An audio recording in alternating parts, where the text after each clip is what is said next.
I don't know where you folks are, but where I am, it is bone-chilling cold. Cold! I should be in Florida about now, shouldn't I, Mr. Producer? I'm going to get my ass down there soon enough, be honest with you. But that doesn't do most people any good, so let me go on here.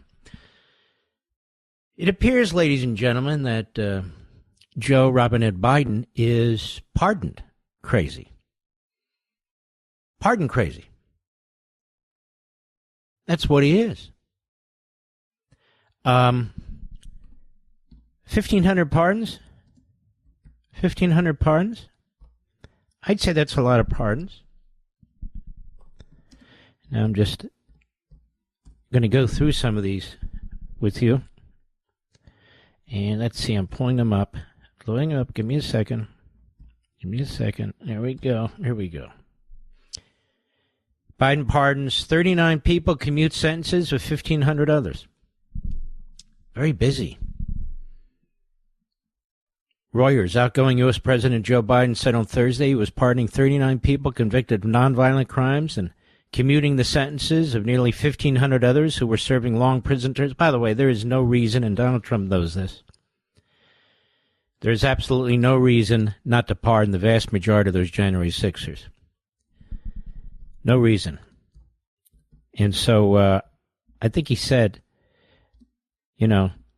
that's what he's going to do on day one or something like that. It'll take time to prepare all the paperwork, but it ought to be done. This is really absolute injustice, what's happening to those people. I don't care. They can call it whatever they want. I'm not talking about the violent people. I'm talking about the other ones. Officials said last week that the White House was listening to demands for Biden to extend the same grace to thousands of people wronged by the U.S. judicial system.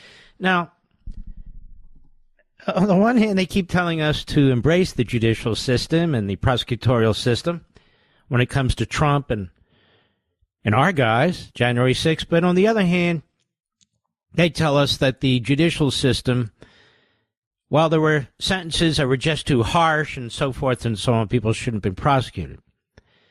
And this, of course, is the way a mobster dictator thinks. He said people would have received shorter sentences if charged under today's laws, policies, and practices. Well, that's not how it works, is it? Sources told Reuters last week about those pardons I told you. As president, I have the great privilege, he said, of extending mercy to people who've demonstrated remorse and rehabilitation. Yeah, 1,500 cases. I'm sure he read every folder. I'm sure he knows all their names. Restoring opportunity, and he goes on with the self-serving and self-righteous BS. He added that he will take time for more steps in the weeks ahead, and his administration will continue reviewing clemency petitions. So, excuse me, so it's open season. It's open season. And Donald Trump, I'm sure, will, in the case of real justice, we'll take steps to take care of those January 6ers, because this is really, truly pathetic. Now, there's a little bit more here about these that you're not being told that I want to get into in a little bit more detail here. This is the Chicago Tribune. President Joe Biden commutes sentences of two of Chicago area's most notorious fraudsters. Oh, I thought these were just down-and-out people who were put upon. No, among those commuted, had their sentences commuted, two of Chicago area's most notorious fraudsters, former Dixon controller Rita Crudwell, who embezzled nearly $54 million from the tiny town to fund a lavish lifestyle, and Eric Bloom, the one-time leader of the Northbrook management firm who defrauded investors of more than $665 million. Now, I have to say, this really is right down Biden's pike, isn't it? Oh, yeah. These two fraudsters are just trying to make a living, ripping people off, just like the Biden family. Except in their case, they get money from enemy governments. The decisions in the clemency petitions for Crudwell and Bloom were announced by the White House as part of a massive list of some 39 pardons and 1,499 commutations. Now, let me tell you how this works.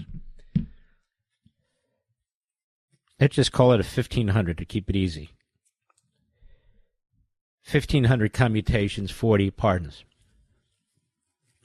See, by throwing that much against the wall, by throwing that many pardons and clemencies out there, he's really hiding the ones that he really wants to do. See what I'm saying, Mr. Producer? And so here we have the Chicago newspaper that actually dug in and said, wait a minute, we know who these two people are. And I'm sure there's a lot more of that in the heavy list of pardons and commutations that this buffoon gave out today, this morning.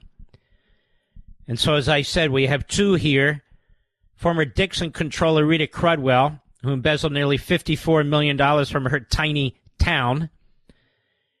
And then we have Northbrook Management Leader firm who defrauded investors of more than $665 million. The decisions of the clemency petitions for Crudwell and Bloom were announced by the White House. Again, surrounded by these massive dispositions. The White House said the commutations were for people released from prison and placed on home confinement during the coronavirus pandemic. Now, Crudwell, 71, pleaded guilty in 2012 to what authorities then called the largest municipal fraud in the country's history. She admitted she stole $537 million from the city over more than a decade and used the money to finance her quarter-horse business and lavish lifestyle. So that's, excuse me, I misread that because I can't see. $53.7 million. That's about $54 million over a 10-year period. So she gets 20 years in federal prison. In 2020, she petitioned a federal judge for early compassionate release based on her poor health and COVID-19 pandemic. She'd served about 8 years behind bars of the 20 years before being released in 2021 to a halfway house. Crudwell had completed her sentence in 2028, but she wasn't feeling well. Bloom, meanwhile, the one-time head of Sentinel Management Group, was convicted by a jury in 2012 in what was billed by prosecutors at the time as the largest single financial fraud in the history of Chicago's federal court system. And the prosecution alleged as head of Sentinel, Bloom secretly began exposing his well-heeled customers to an increasingly risky mix of leverage deals, leading the company's collapse 4 years later. Bloom, 59, he was sentenced in 2015 to 14 years in prison, and he's been serving out his sentence at a residential reentry facility in Florida. And his prison time was his sentence had been due to expire in May 2026. So these are two of the people that Biden felt compelled to help. And I'm guaranteeing you there's more in there if the press will look. Most of the press won't look. But there's the Chicago Tribune, the local press that did look, and look what they found. But wait a minute. You're telling me there's more? From our friends at the Federalist. You believe this? I'm not done. Biden quietly commuted sentence of Chinese spies by Brianna Lyman at the Federalist. President Joe Biden announced on Thursday he was granting 39 pardons and 1,499 commutations in what his administration called the largest single-day grant of clemency in modern history. They're bragging about it. They're bragging about it. But it's not Thursday's set of commutations that have caught the attention of concerned Americans. It is, but there's more. It's those that were quietly given weeks ago to Chinese spies. You know, they paid him for something. He's got to pay them back. Twitter or X user Nick Sortor posted that Biden just pardoned multiple Chinese spies and an individual convicted of possessing child pornography. Why? But the thing is, Biden didn't just commute the sentences of these criminals. He did it quietly, only days before Thanksgiving. While most Americans were finalizing their menu and getting into the holiday spirit, Biden commuted the sentence of Yang Zhu on November 22nd. Zhu was convicted in 2022 for, quote, conspiracy to commit economic espionage, conspiracy to commit trade secret theft, attempted economic espionage by theft or fraud, attempted theft of trade secrets by taking or deception. Well, some people make mistakes. But according to Biden's pardon, quote, it is in the national interest that the term of imprisonment related to the aforesaid conviction not be served in its entirety. Why? We know why. This guy was the Manchurian and is the Manchurian president. He's bought and paid for. Zhu was ordered to leave the United States and never return or commit any other crimes against the United States, according to the pardon. Now listen, we're going to let you go. Go home to your spy masters, and never come back. Okay. Boy, that was tough. Similarly, spy Jin Kouquan was convicted of, quote, conspiracy to defraud the United States, impersonating agents of foreign governments, statements, or entries generally. Xi arrived in the United States in 2013 on an F-1 visa before later enlisting in the U.S. Army Reserves, quote, under a program allowing legal immigrants with special skills to serve, according to the Chicago Sun-Times. Now, here's the gist. According to the U.S. Attorney for the Northern District of Illinois, Xi worked at the direction of high-level intelligence officers in the Jiangsu Province Ministry of State Security, a provincial department of the Ministry of State Security for the People's Republic of China. But Biden commuted his sentence. Quote, on November 22, Biden, with no fanfare or public announcement, granted clemency to Xi and Zhu. The Chicago Sun-Times report, well, the Chicago papers are doing their job. Of course, the Compost, the Washington papers are dead. The New York Slimes, the Daily News, they're dead. Nothing from them. Noting that the move may have been part of a prisoner swap. Notably, Biden doesn't indicate in either document granting clemency why he chose to do so. I told you why. They paid him I almost cursed Mr. Producer. They paid him a crap load of money over the years, and he's paying them back. This is what mobster dictators do. Damon Chernis, the attorney who represented Xi, told the Chicago Sun-Times he was not notified about the clemency beforehand. Have you ever heard of that before? So Biden's cutting deals with the commies on his own. I learned about it Wednesday morning when he was released. Chernis told the Chicago Sun-Times it was not something that anyone was made aware of, including my client.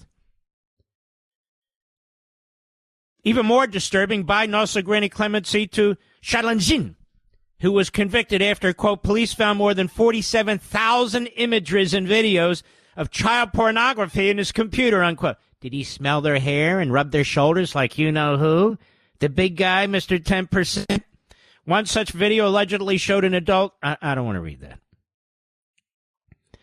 Now, the three commutations were reportedly part of a prisoner swap in exchange for Mark Sweden, Kai Li, and John Lund, according to the Financial Times. But prisoner swaps are typically hailed by the president and the media. When basketball player Brittany Griner was released from Russia in exchange for the man known as Merchant of Death, Biden held a press conference at the White House, celebrating her return. He similarly held another event when Wall Street Journal reporter Evan Gershkovich and former U.S. Marine Paul Whelan were released. So why was Biden and his administration so quiet about the Chinese swap, asks Brianna Lyman. Money, money, money, money, money. The Communist Chinese paid for their favors. They know what Biden is. They know what the family is. He's a mobster dictator, but he's also been the Manchurian president. Oh, there'll be more. And unfortunately, our vast media hasn't dug into all these 1,499 clemencies and 39 pardons. I'm sure they won't.